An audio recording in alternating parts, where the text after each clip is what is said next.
আসসালামু আলাইকুম। প্রধানী এগ্রোর প্রজেক্ট ওয়ানে আমরা একটা গাছের জাত পরিবর্তন করে এই যে একাডেমিকের গ্রাফটিং করছিলাম। এই যে দেখেন, 15 দিন আগে গ্রাফটিংটা করা। এই যে কি পরিমাণ বড় সাইজের ফুল এই যে চলে আসছে। দুইটা গ্রাফটিং করছি, দুইটাই খুব সুন্দরভাবে সাকসেস হয়েছে। এই যে দেখেন, ভেলেজের মতো বিগ সাইজের ফুল চলে আসছে।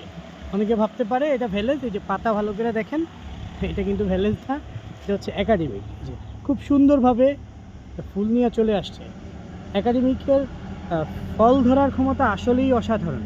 খুব মানে এটা একটু লেট প্রুনিং করলে ফল আগাম প্রুনিংয়ের চাইতে আরও বেশি ধরে। এই যে খুব সুন্দর সাইজ, বিগ সাইজ, একদম ভেলেজের মতো ঝোপালো থোকা, খুবই সুন্দর। যাদের একাডেমিক লাগবে আমাদের কাছে গ্রাফটিং যথেষ্ট চারা আছে একাডেমিকের, আমাদের কাছ থেকে সংগ্রহ করে নিতে পারেন। ধন্যবাদ সবাইকে। আসসালামু আলাইকুম।